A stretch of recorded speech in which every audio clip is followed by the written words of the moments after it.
The Church of England's ruling body has voted overwhelmingly in favour of welcoming transgender people. The General Synod meeting in York this afternoon backed a motion to look into special services for transgender people to mark their transition. Well, our correspondent Andy Moore has been following the debate for us. Andy, the Church has had enough problems dealing with issues like gay marriage, the rights of people who are divorced in previous years. Transgender is another new subject for it to grapple with. How did the debate go? Well, the motion was in two parts, really. The first part was to welcome and affirm transgender people in the church, and in a sense there was no debate about that. That was agreed by pretty well everybody. The second part was to say whether there should be a special service or form of words to welcome them into the church. Now, some people said, we've already had similar services, a service of affirmation to welcome them. We don't need something different. Others said it would send a powerful message that the church embraces transgender people. Now, we had heard some impassioned debate. We heard, for example, from Dr. Rowan Williams, who read out an email from a student she called Peter, who had just transitioned from a woman to a man. It would mean a lot to see the leadership of my church support transgender people. When I go into a church, I feel welcome as a fellow Anglican, but there's always that paranoia. If they knew who I was, would they still welcome me? If you vote for this, it would be a way of saying that the Church of England officially accepts people like me and thinks that our identity is valid and won't try to invalidate us. Please do it. It shows that the church likes transgender people and is inclusive, and it stops trans people from shying away from faith out of fear that they won't be accepted for who they really are.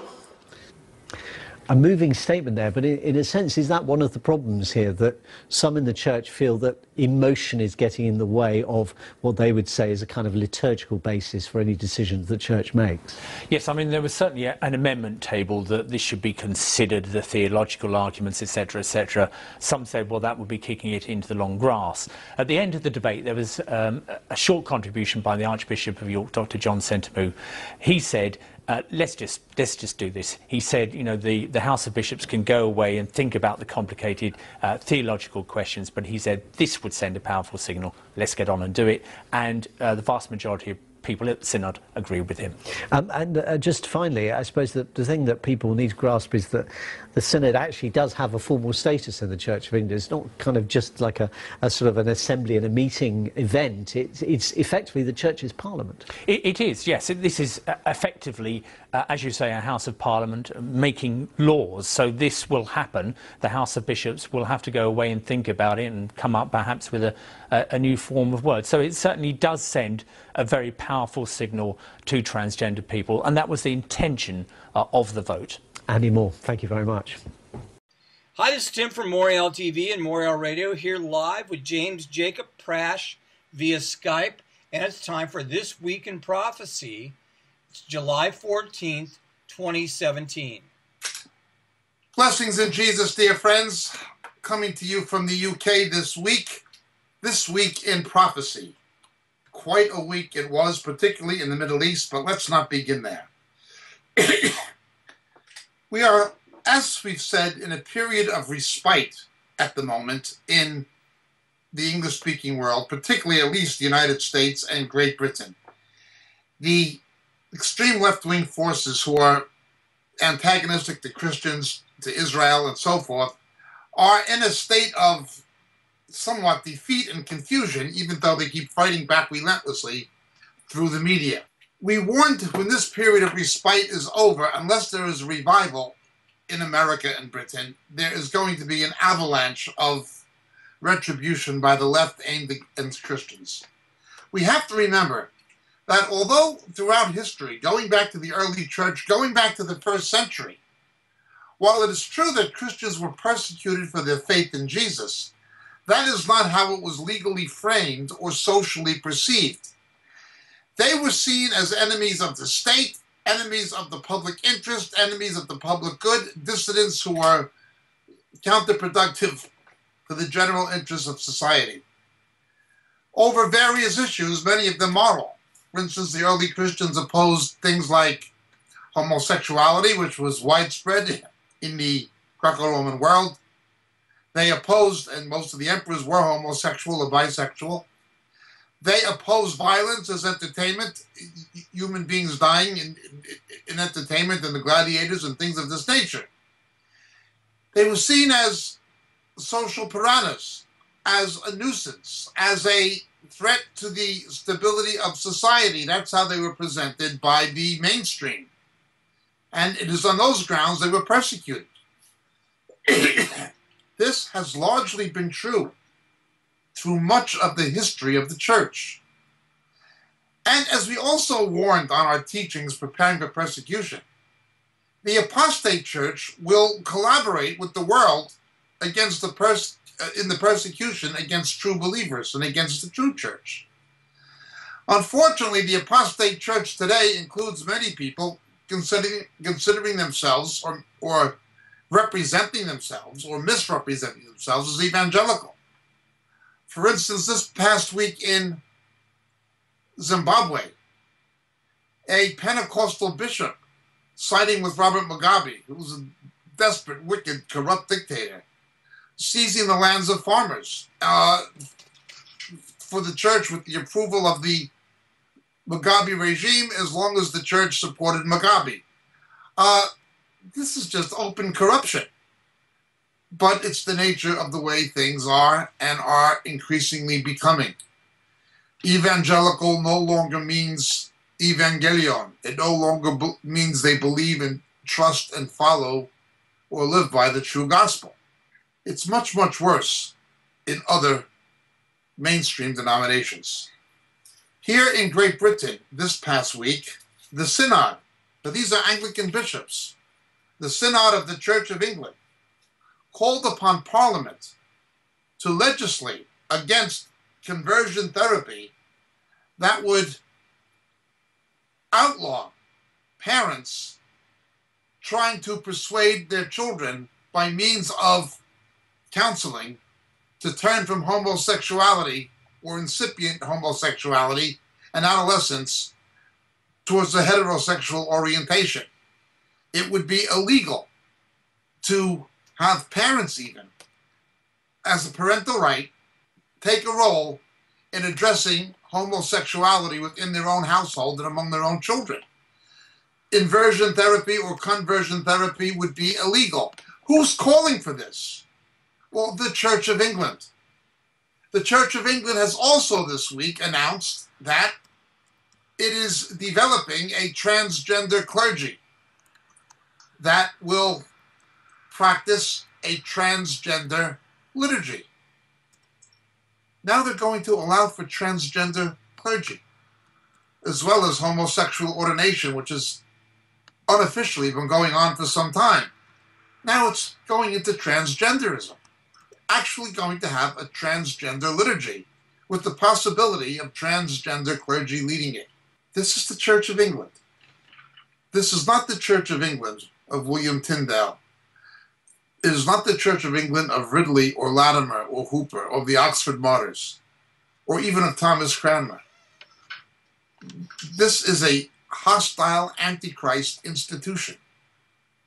The real folly is watching these doctrinally debased so-called evangelical congregations, such as Holy Trinity Brompton, the English home of the ecumenical Alpha courses, and who are super proponents of the Kansas City false prophets and of the Toronto counterfeit revival, formerly pastored by, or the vicar was Sandy Miller, then Nicky Gumbel.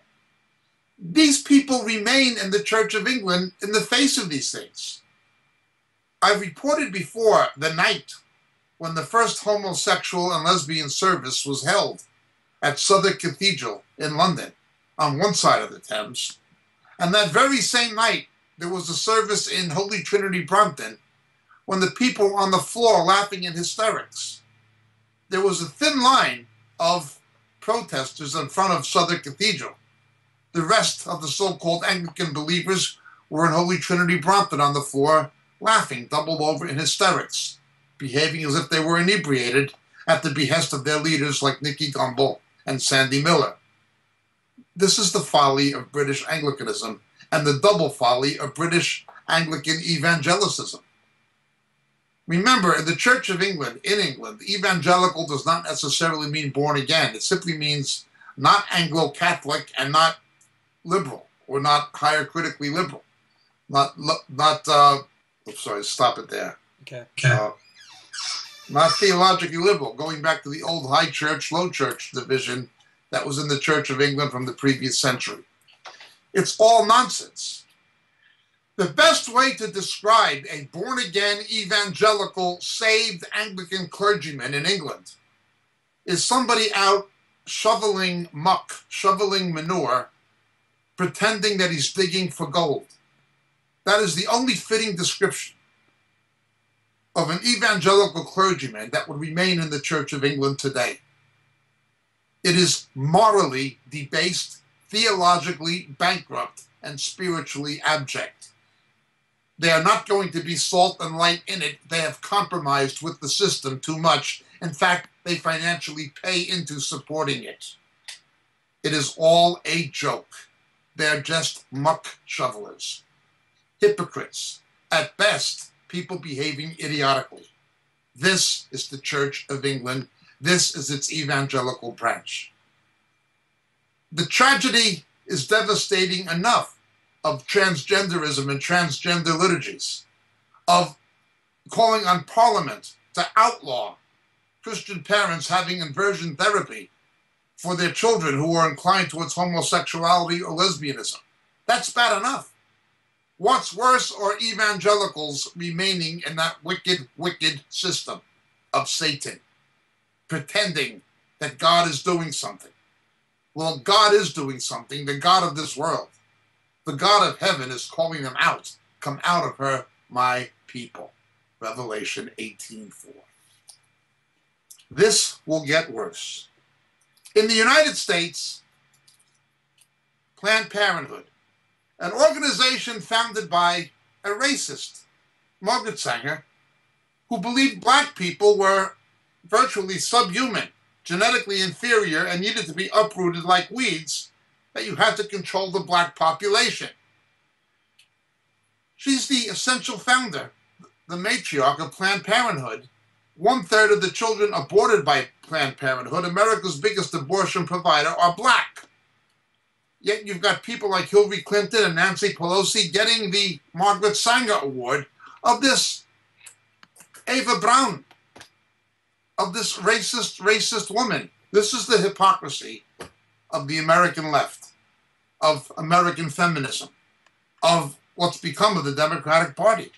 And I don't say that as a political statement. I don't have any regard for the Republican Party either. Nonetheless, this is the reality of what's happening.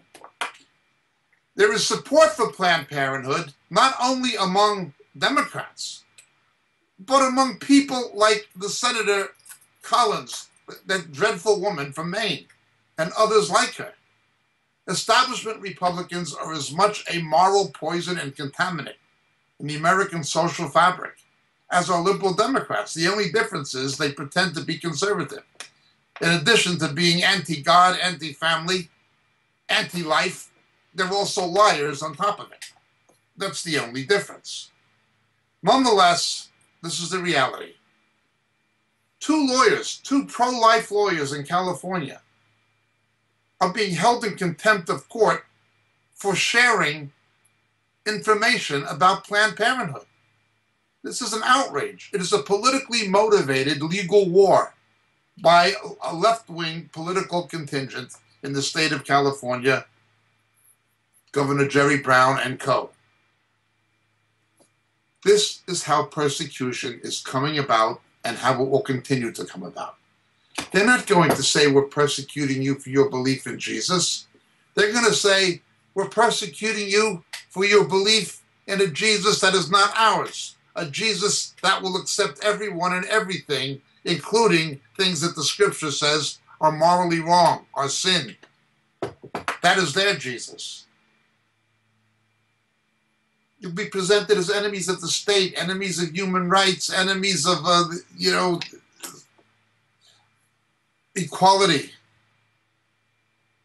Unbelievable.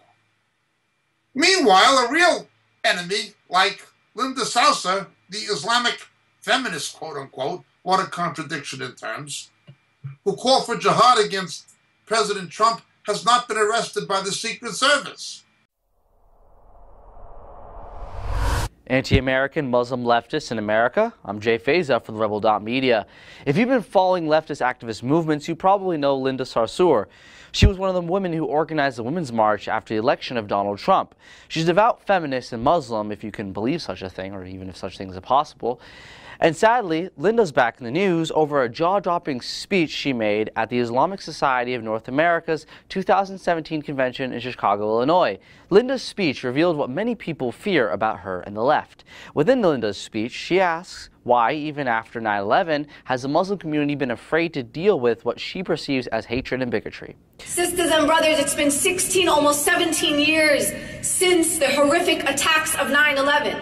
And we still, as a community, find ourselves unprepared. She then refers to Trump's travel ban as a ban on Muslims, saying the administration orders another Muslim ban every few weeks. First of all, there's only been one ban, and it's not a Muslim ban. It's a nationality ban that helps prevent terrorists from crossing over. We already saw their potential when they come out every few weeks. Muslim ban 1, Muslim ban 2, Muslim ban 3. Again, it's not a Muslim ban. Some of the largest Muslim majority countries are not banned, like Indonesia and Saudi Arabia.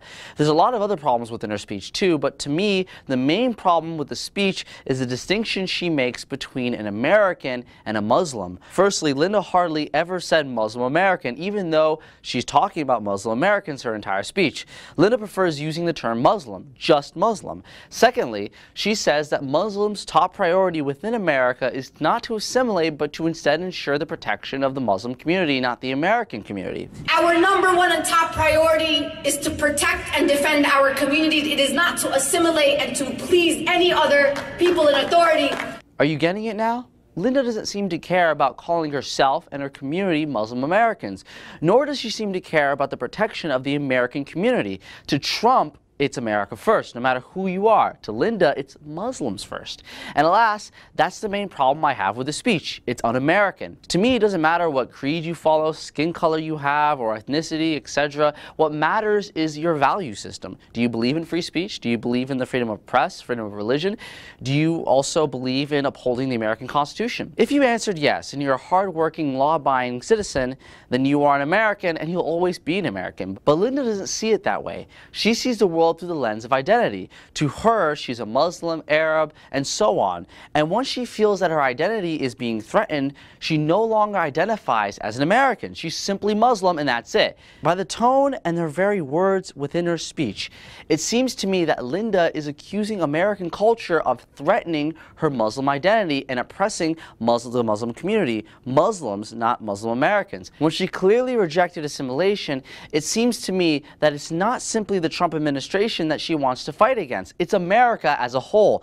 That's a whole new level of identity politics. It's the kind of identity politics that inspires terrorism. In fact, if you don't believe me, she even goes on to say that she hopes Allah looks upon her struggle against America and its chosen leader as a jihad. And I hope that when we stand up to those who oppress our communities, that Allah accepts from us that as a form of jihad. Now, I understand that jihad in this context means a political struggle, not necessarily a violent struggle, but still, doesn't her wording give you shivers down your spine? Here's a woman that declares a jihad against the Trump administration, and presumably against those like myself who also politically and socially disagree with her in Islam. She declares a jihad against us. Linda Sarsour has an us versus them mentality. That's the main problem with her speech. An American is an American at the end of the day. To argue that you value your specific community over the American community is, to my estimation, not just a form of identity politics or politically correct speech, but a form of treason. And more so, to call a jihad on them and their president? No, Linda, the Muslim American community should assimilate into American culture and values. If you really don't like American culture and its values, the same USA that voted for Trump, then move. I'll end off this video by saying this. People like Linda Sarsour are the reason why we have division and hatred within America today. They see political issues as struggles between identities, us versus them. And that's dangerous thinking. If we continue down this path, who knows, maybe America will end up in the worse state than Europe. I'm Jay Feza for Rebel.media. Of course, the CAIR would defend her and say jihad does not mean violent war. We all know what jihad means within the Islamic community. Yet she makes herself out to be a victim and says people are lying against her. And she's keeping names and she's going to threaten lawsuits. Well, they'll bring lawsuits. The CAIR, funded by Saudi Arabia, will bring lawsuits. This has been the biggest failure of President Trump so far, not standing up to Saudi Arabia and pandering to a nation that should have been held responsible for September 11th. The embassy has not been moved to Jerusalem, and we know that those 28 pages of documentation in the September 11th report have not been made public. He's not kept all of his promises. This is very disappointing. It may be a reason that he's having other problems. It may be a reason he's having other problems. I will bless them that bless thee. As I said, if he moved that embassy and kept his promises, God would bless him. He's had nothing but a string of problems ever since. Now, I'm not saying that is definitely the case. But although there is nothing illegal about the meeting that his son had with this Russian lawyer, nothing illegal, don't expect the media to put it down and pretend it isn't. And his son was less than honest about the meeting. Again, they're grasping at straws because they lost the election. If there's one thing Donald Trump needs, it's God on his side. And by not keeping his promises to Israel, and by pandering to Saudi Arabia, who's no better than Iraq, he's not doing a very good job of getting God on his side. We must pray that his eyes are opened and that the believers who surround him can have a more positive influence. That has all been transpiring this week. But let's press on. Much has been said this week by the Middle East Forum, by the brilliant British journalist Melanie Phillips, and by Daniel Pipes on the expectations of the Jewish state, what they want in exchange for peace. Well, first of all, the rules have been changed concerning Israel. In any other post-war situation, there has been a recognition of a victor and the recognition of the defeated aggressor. Second World War, the terms of which the Eisenhower government was put in place after the downfall of the Nazis, recognized the defeat of Nazi Germany and the Allies as the victors. The democratic government of Japan, implemented by Douglas MacArthur, the same way. It recognized the defeat of Japan and the victory of the Allies. Every war has been like that. But somehow in the Middle East, the rules have been changed. The defeated aggressor was the Arab Islamic armies of the nations surrounding Israel, who at that time were strongly backed by the Soviet Union. They were defeated and they were humiliated, as they had been in 1948. In 1967, it was a humiliation not only for those Arab nations, but for the Soviet Union. Yet all appeals for negotiation or any rectification of the post-war situation have not been based on the recognition of the defeat of an aggressor and the recognition of the victor. Unless Israel is recognized as a victor, the one who won the victory, defeating an Islamic aggressor, there's no basis for anything historically or practically. But the rules have been changed concerning Israel. Again, most Israelis believe the U.S. Embassy should be moved to Jerusalem and that Mr. Trump should keep his promise. This would send a signal. We recognize who the victor is. In the meantime, however, the United States continues to give financial aid to the Palestinian Authority as if they were any better than Hamas.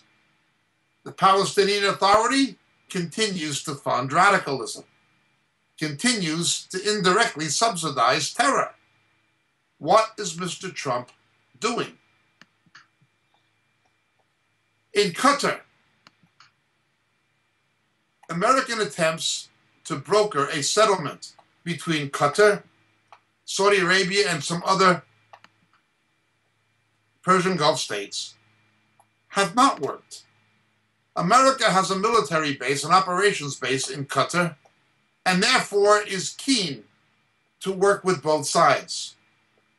Qatar is involved in the support of radicalism, and I don't think they're seriously thinking of changing their tune any more than the Saudi Arabians are with their new crown prince.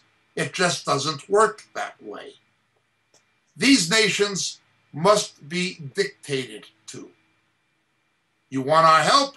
Here's the price. Let's go forward. There must also be a recognition of Israel as a Jewish state, which most Arab Muslim states consistently refuse to do, including the Palestinian Authority. A recent survey released this past week in Prophecy in Israel of the Israeli public shows that there is a decrease in the number of Israelis who look upon the West Bank, Judea and Samaria, as negotiable land to give away, as something that is in any sense occupied. They see it as Israel. The numbers are increasing in favor of a nationalism concerning the territories. This will be understandable as more Russians come into Israel and as more Israelis are given affordable housing in the West Bank. It is a policy I absolutely agree with, but it will bring further tensions, as we expect always is going to happen. Nothing Israel does is going to meet with approval anyway, so therefore, why should Israel care about international approval? But let's go further with this. There was in Jenin in the West Bank this week a gunfight in which 2 were killed. The Israelis arrested 21 Palestinian Arabs, 18 of which were known to have connections to terrorist cells. These violent outbursts can take place anytime, anywhere in the West Bank. I've been to Jenin. I know what it is. I know what it is like. The idea of land for peace is ridiculous. You can make land for peace with a nation state that agrees to respect your sovereignty, your national identity, and your borders. Israel did this with Anwar Sadat in Camp David, and it did it with the late King Hussein of Jordan. But you cannot do it with the Palestinian Authority or with Hamas. You cannot do it with Hezbollah in southern Lebanon. You give land for peace, they simply use the land to continue the jihad. That is their religious and political ideology. Land for peace is a joke, yet there's international pressure on Israel to give up territories called occupied. One person who used the term occupied territories was the pseudo-conservative Republican Chris Christie of New Jersey. I don't like Chris Christie. I don't respect him despite my agreement with the way he stood up to the teachers' unions. That traffic scandal at the George Washington Bridge with his gubernatorial administration was an outrage. Nonetheless, he appointed an Islamic judge to a senior court position in New Jersey after September 11th. I don't trust that man. He's made statements supportive of Islam before. He's an establishment Republican. He's a man who should not be trusted. Yet at a fundraiser hosted by a Jewish American donor to conservative causes, Mr. Christie used the term. Well, he quickly was forced to apologize for having used the term occupied territories. But it just shows something. It shows their mentality. These are not Freudian slips. This is the way these people actually do think, cognizantly, not just with some kind of alleged Freudian slip, if you believe in Freudian psychology, which I personally do not. Nonetheless, let's understand the way this works. The Irish foreign minister visited Israel for meetings with the Israeli government and with the Palestinian Authority. His name is Simon Coveney. He was asked by Mr. Netanyahu, why do Irish aid organizations funded by the Irish government give money to NGOs in Israel and in the West Bank that call for Israel's destruction? Mr. Coveney called for, unfortunately, a readdressing of the situation of the occupied territories. He assumes the territories are occupied. Here is the foolishness, if not stupidity, of that kind of thinking. The Irish and the Jews are the indigenous people of their respective lands. History, archaeology prove that. They're the indigenous people. Both Ireland and Israel fought the British for their independence. Both. Both have tried to revive their ancient language. The Irish have not done so well with Irish Gaelic. It's only spoken in Gaeltachts. But the Israelis have been more successful because they were forced to, because they had Jewish refugees coming from so many different countries. There was no other viable alternative lingua franca. They all had to learn Hebrew because English or German or something wouldn't work. Hence, Israel was, by compulsion, forced to be more successful in its efforts to revive its ancient tongue than the Irish, although some people do speak Irish. 100,000 welcomes to our Irish friends who are listening. I love Ireland, but pay attention to what I'm saying. My mother's family is from Ireland.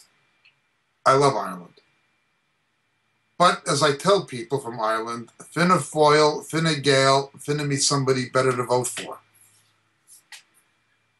Neither of those parties have acted in the best interest of even Ireland. Let's look at the situation. Going all the way back to Eamon de Valera, the first Taoiseach, the first Prime Minister of Ireland, he was only half Irish and half Hispanic, and he was not from Ireland. He was from New York City, like me. He's New York Irish, like me. Well, I'm half New York Irish. He's half New York Irish. That is Eamon de Valera. De Valera paid tribute to Adolf Hitler when Hitler died and gave his condolences to the German embassy at the end of the Second World War. That was de Valera. They've never been a friend of Israel or the Jews, but the Jews have been friends of them. The Jewish communities of America and of London, of Britain, have always been sympathetic to Irish home rule and Irish independence. The Jews were always sympathetic to the cause of the Irish because they saw it as similar to their own cause. They want their own ancient homeland back. They want their own ancient language back, and they saw the Irish as wanting the same things. Unfortunately, it has not been a two-way street. So while there are people in Ireland, even though they may not be Republicans or strong Irish nationalists, most Irish people at heart do not like the idea that Ireland is divided into two countries, and there are 6 counties that are part of Great Britain. And there's a long history to this. Most Irish people do not like that. And they would kind of see it, in many cases, as a British occupation. They've been bamboozled by left-wing academics and the left-wing media to equate Israel with what the British are doing in Northern Ireland. This is absolutely nonsense. The Irish are the indigenous people of County Fermanagh, of County Down. the Jews are the indigenous people of Bethlehem, of East Jerusalem, of Jericho, of Shechem, Nablus. They're confusing the situation. You see the murals on the wall in Anderson Town or up the Falls Road in Belfast in the Catholic neighborhoods, supportive of the Palestinians, equating their cause with the cause of Irish nationalism. They've got their boots on the wrong feet. It is the Arab invaders, the Arab Islamic invaders. We don't have a problem with Druzes or Bedouins who are Muslims. We don't have a problem with Arab Christians, at least not with most of them. The problem is with Islamic Arabs, particularly those who are Islamists, who do not believe in peaceful coexistence with Israel. They are the occupying presence. They're the ones who are not the indigenous people. Now look, I do not object. Speaking now from my Irish half of the family, I do not object to British people retaining their British citizenship and living in Northern Ireland peaceably. I do not object to it. That is the meaning of the Irish flag. The white is peace between orange and green, between Catholic and Protestant. I do not object to British people living there. But I don't believe it was right to divide Ireland into two countries. Well, it's the same thing. I do not object to Arabs who are peaceable and willing to coexist with Israel, living in the West Bank or living in Israel.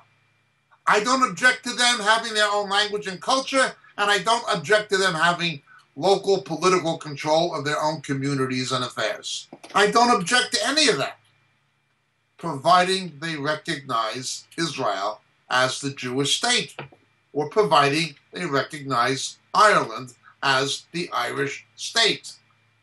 The whole thinking in the Republic of Ireland has been convoluted.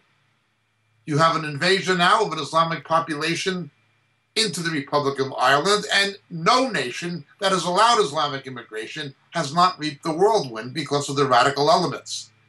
You already had Muslims taking over a Protestant cathedral in Dublin. Radically. That's already happened. The stupidity, the sheer stupidity. Most people in the Republic of Ireland are Roman Catholics. 7 Roman Catholic churches were destroyed in Gaza by Hamas. The Israelis would never destroy a Roman Catholic church. This is completely ridiculous. Yet, Mr. Coveney uses the language of occupation. No. It is not the Israelis who are occupying Judea and Samaria, the West Bank. They can't. They're the indigenous people. A Jew cannot occupy Jericho or Nablus or East Jerusalem any more than an Irishman can occupy Donegal or County Tipperary.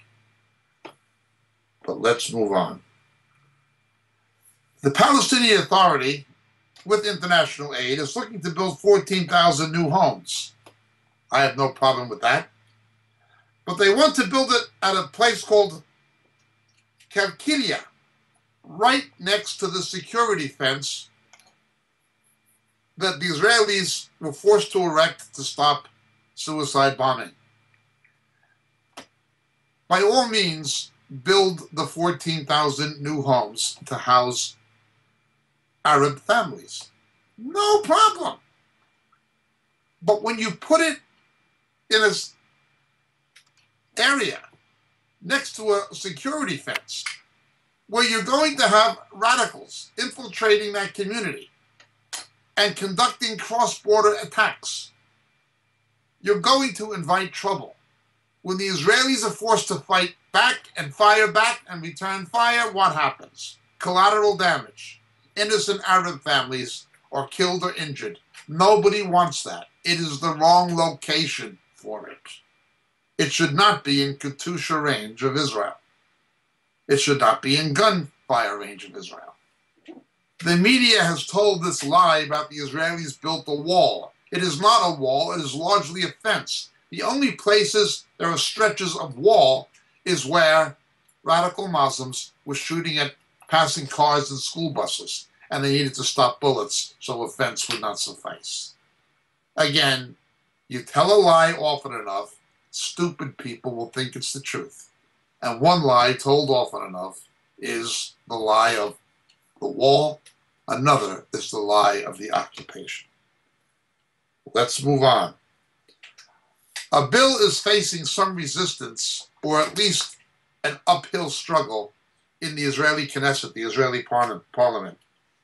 It's the nation-state bill, which, among other things, would make or formally establish Hebrew as the national language of Israel. Now, in de facto terms, it is the official language, but Israel is a place where, if you don't speak Hebrew, you can get by in Arabic, in Russian, or in English, even French, but certainly Arabic, Russian, and English. You can live in Israel for all your life. You can live in Israel for more than 50 years, 90 years, and only speak English, only speak Yiddish, only speak Arabic, or only speak Russian, not speak Hebrew, and you'll be able to get by. You might not be able to get the best jobs, but you'll certainly be able to manage. And there are people like that. There are people like that. They've lived in Israel a very long time, and they only speak Yiddish, they only speak Russian. There are some people like that.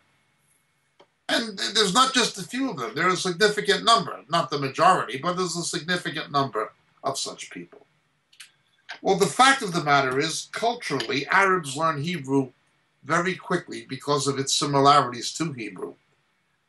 Arabs, in fact, can speak very good Hebrew much of the time. Not all of them. I had a friend named Abu Hana, who was an Arab believer, dear man, but he would speak Hebrew with Arabic grammar.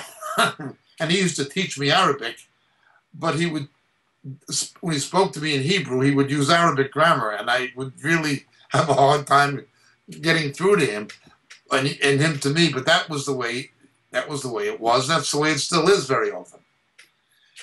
Every nation should have an official language of its own.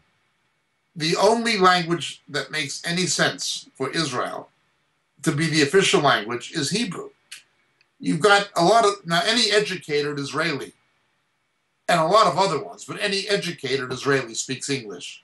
You can't do a university degree in English or be an officer in the military unless you can read, write, and speak English. You can't get a university education. Okay, that is true. But you've got people immigrating from Russia. You've got people immigrating from South America. You've got people immigrating increasingly from France. You have the philosophers from Ethiopia. The common language is the biblical one, Hebrew, at least its modern version. בכל מדינה יש סורק לשפה אחת, שפה לאומי. והשפה הלאומי לישראל זה עברית. זה עברית מודרני. גם יש ערבית, גם יש אנגלית, גם יש רוסית. יודעים מה זה, יידיש אפילו. אבל המקור של השפה, המקור של התרבות זה עברית. השפה של התנ"ך. It's the core language from the scripture of that society. It's the only language that makes sense. But there's going to be a battle in the parliament about it in Israel and the Knesset. Another fight going on is the endless one with the United Nations and its biases, remembering that 57 nations in the UN, the largest faction, are Islamic. All over the world, where you're dealing with refugee problems and refugee crisis, Africa, anywhere, Asia, it is the United Nations High Commission on Refugees, based in Geneva, that is in charge of coordinating UN programs. In Israel, however, it's separate. There is a pro-Islamic, anti-Israel biased separate organization within the UN just to deal with Israel, instead of it abiding by the same policies and procedures of the United Nations High Commission on Refugees that apply to every other region of the world. No, for the Middle East, for Israel, there's a separate one. It is called the the United Nations Relief Works Agency. This organization has had its schools in Gaza used as weapons storage facilities and even Katyusha launching facilities against Israel. It has misrepresented the situation in the Middle East to the point where it would openly lie to the public via the media.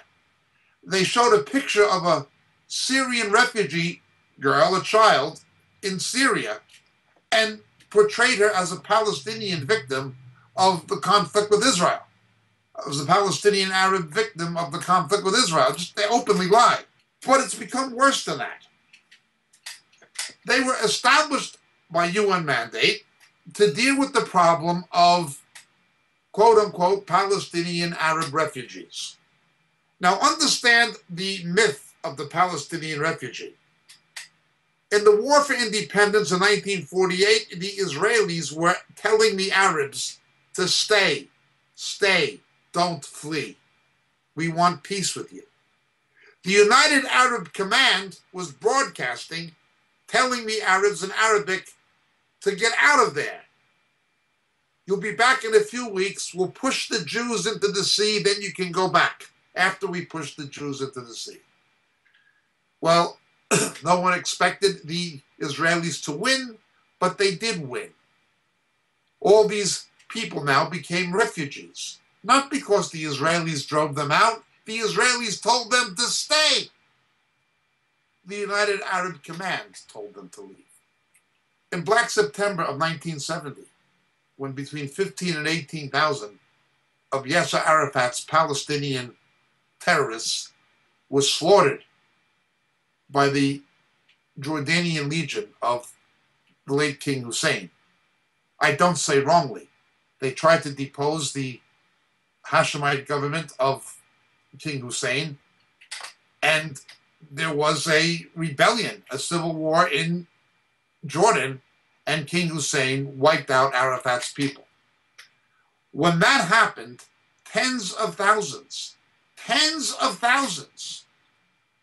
of Palestinian Arabs who supported Arafat fled mainly to Lebanon and to other places and became refugees. But they were refugees from Jordan, not from Israel, into these camps like Shatila and Sabra. But the world looks upon them as refugees from what Israel did. Israel had nothing to do with it. Again, tell the lie often enough and people will believe it.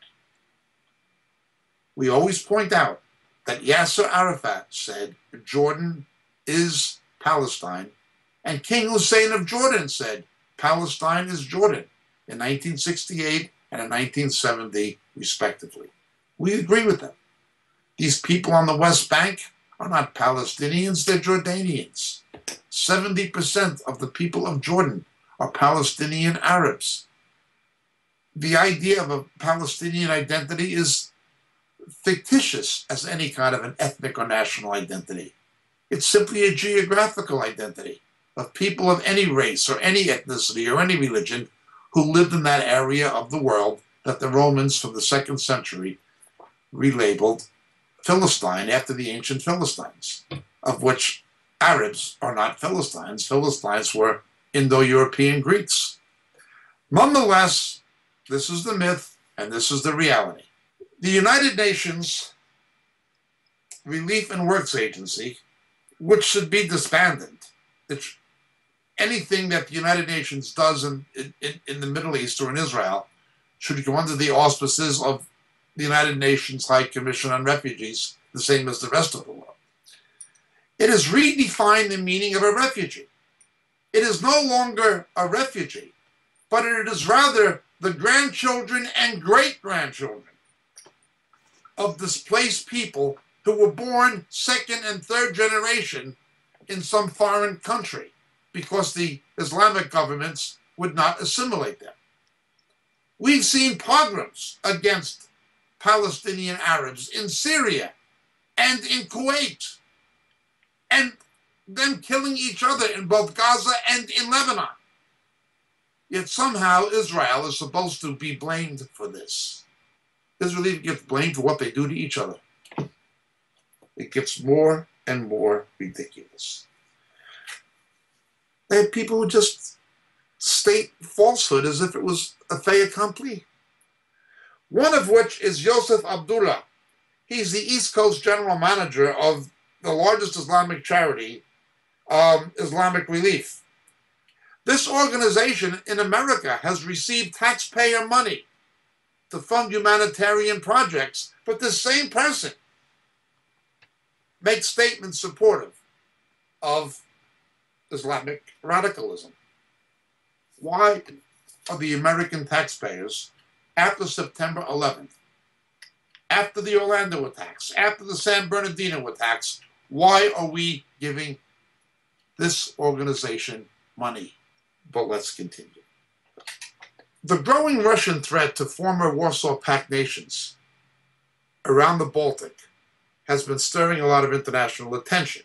Well, apparently the Baltic states are scared to death of Russia. That's what the Pentagon's head of special operations said recently when he visited Lithuania. And we've now learned that over the past few months, the US has sent special forces to provide what the Pentagon calls a persistent presence in the Baltics. They'll help with CIA intelligence gathering operations and will help train local troops too.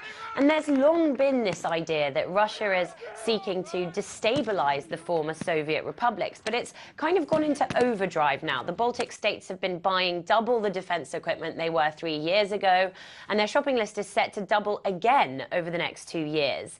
And it's something that's really being drummed into public consciousness there. Lithuania has updated its civil defense booklet that it hands out to citizens to include a guide on what to do in the event of a Russian invasion.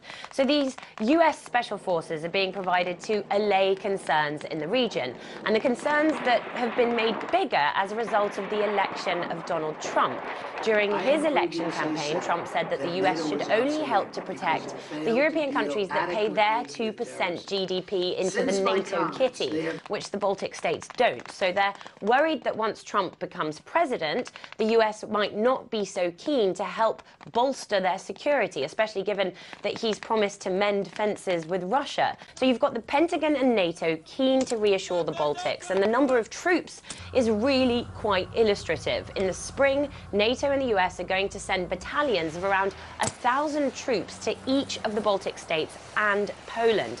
And Britain, France, Canada, Denmark, and Germany are all contributing hundreds of soldiers as well.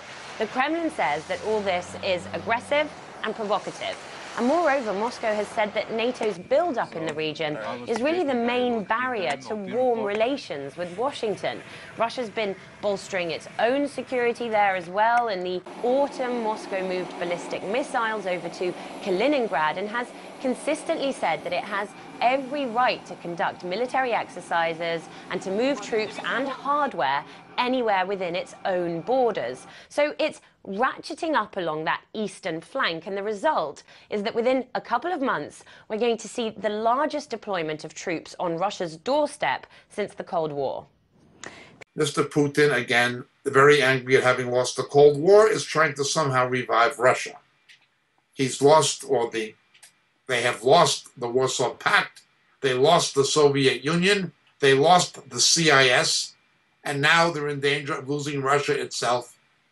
Their oil revenues have declined, badly affecting its economy, so he's simply doing the only thing he can, flexing military muscle, which in the long term will economically hurt Russia even further. He's pursuing the same policies, as we said before, that brought down the Soviet Union, investing in a war machine when no one is threatening him at the expense of not diversifying his economy. And with oil prices now below $50 a barrel, and quite possibly in the long term going down well below that, he's in trouble. These nations are getting nervous, understandably, given past history. Not least of all is Poland. This week in prophecy, it was announced that Poland will be acquiring the Israeli version of the American Patriot missile in a joint deal with the American defense contractor Raytheon. The Israelis will be selling missiles to Poland to defend themselves against the Russian threat. Quite interesting. Last week we reported on, and the week before, on how the United Nations Educational, Scientific, and Cultural Organization, UNESCO, said that the Jews, Israelis, have no claim to the Wailing Wall, then no claim to Hebron, the tombs of the patriarchs, no claim to anything of a biblical or historical nature, citing firmly open bias in defiance not only of the Bible but of archaeology and history with Islamic nationalism. Remember, the only real claim that Arab Muslims have to any of the land of biblical Israel is based on their doctrine of jihad, where the whole world is divided into Dar al-Islam and Dar al-Harb. And if Muslims at any time in history conquered anybody else's land, they believe they're entitled to it, that their God Allah has given it to them. That's the only real basis of their claim. Their claim is not legitimately based on history. Archaeology proves that the Jews are the indigenous people, not Arabs. Nonetheless, that was the decision of UNESCO. Again, the United States and other Western countries should not support UNESCO. Neither should they support the United Nations Relief and Works Agency. Be that as it may, the Israelis responded this week in prophecy. They're going to build the Kedem Center right next to the Arab village of Sirwan, next to the city of David.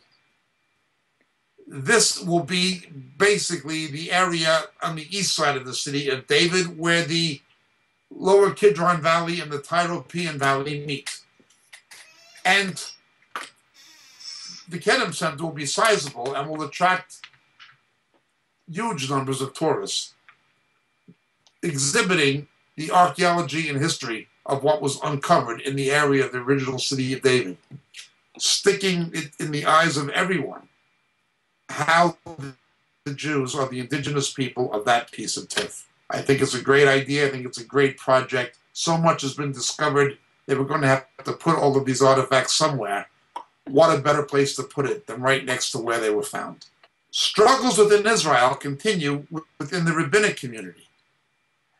The rabbinutes of Israel and the Ministry of Religious Affairs, but particularly the two rabbinutes, the Ashkenazi one for European Jews and the Sephardic one for Oriental Jews,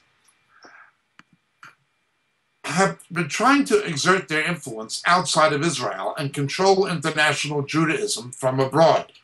Really, the most influence on Jewish law and halakha has come from New York, from the Bet Din in New York and from Yeshiva University in New York, but now it is beginning to be a tension between New York and Jerusalem.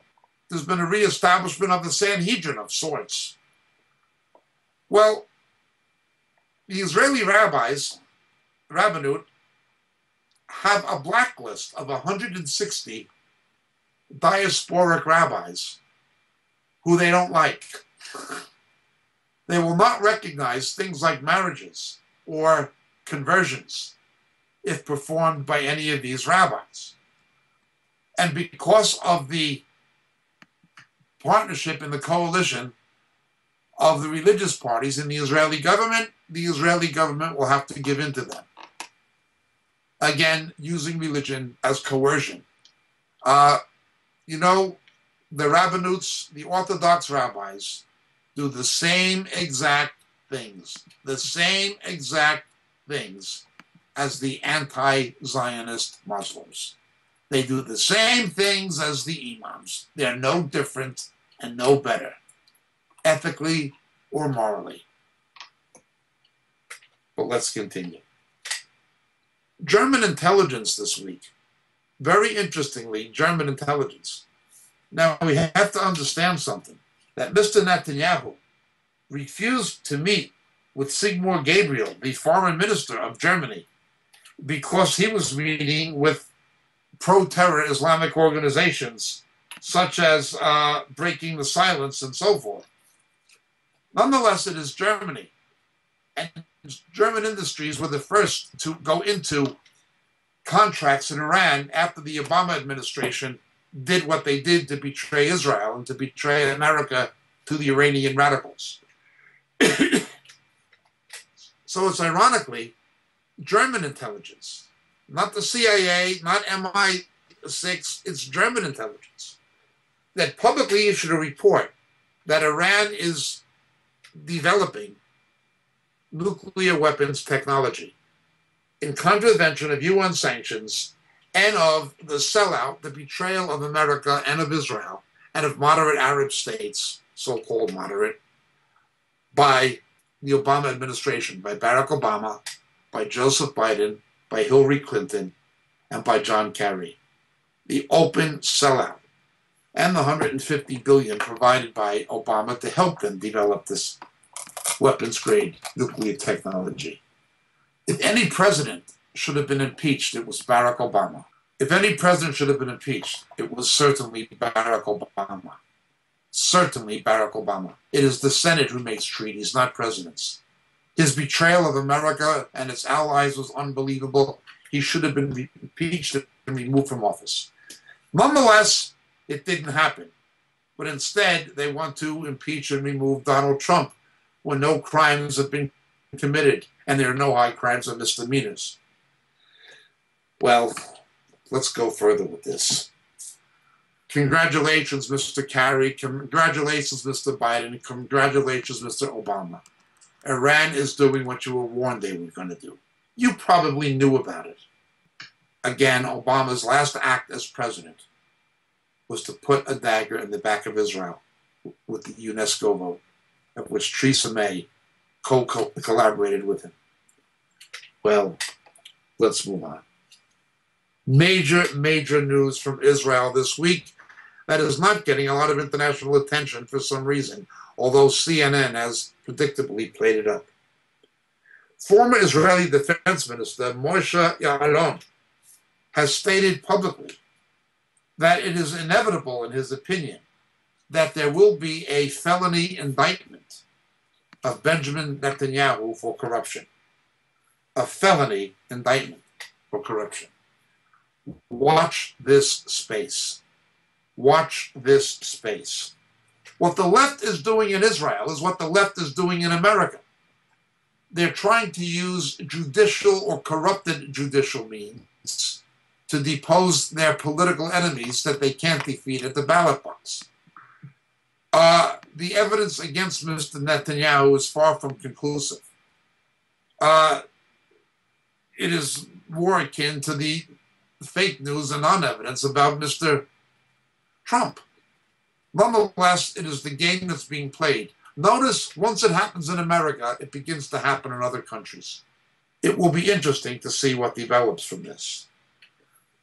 Let's look at this week in prophecy in the church. To no one's surprise,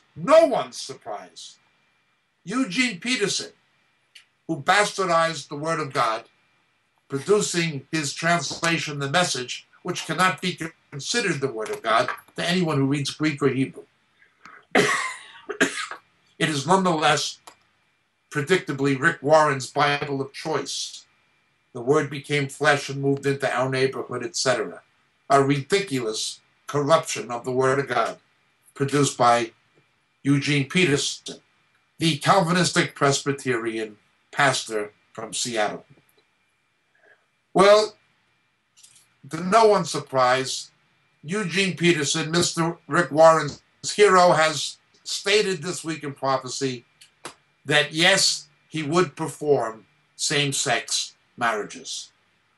Claiming to be a born-again evangelical, he would perform same-sex marriages. This is the translator of the corrupted version of Scripture, The Message. The text is corrupted by Mr. Peterson because his heart and his mind are corrupted. Rick Warren is no better. Rick Warren favored Proposition 8, then went on television and lied and said he never did. An open liar. Hey, what's up, guys? Welcome back to another edition of Two Scoop News. Quick video here. Today we are going to talk about Eugene Peterson, the creator of the Message Bible that came out in 2002. That Bible where, it's really, really watered down English language. They really break it down to the point where it's like stuff is so simple that it's almost comical. That kind of Bible. You can tell I'm not really a fan of it, but that's not really the issue here. Little background: Eugene Peterson, he pastored the Presbyterian Christ Our King Church for about 30 years. Now he's retired, and the big issue now is that he's changed his stance on homosexuality and same-sex marriage. This dude basically says that it's no longer a big deal. He says that he would pretty much officiate a same-sex wedding now, today, if he was still a pastor. So he has completely changed his view. And if you look at 1 Corinthians 6:9 in the Message Bible, even back then, he was actually quite accommodating of homosexual relationships and marriage. Basically, if you compare the Message version to the King James version, or even to the New International Version, right? The Message version is very, very flaky when it talks about those who abuse sex or those who abuse others will not inherit the kingdom of God. But when you read the King James or even the NIV, it mentions homosexual behavior as a behavior that is not welcome in the kingdom of Christ Jesus. So, I mean, this guy, he has changed his view, and we shouldn't be surprised at this.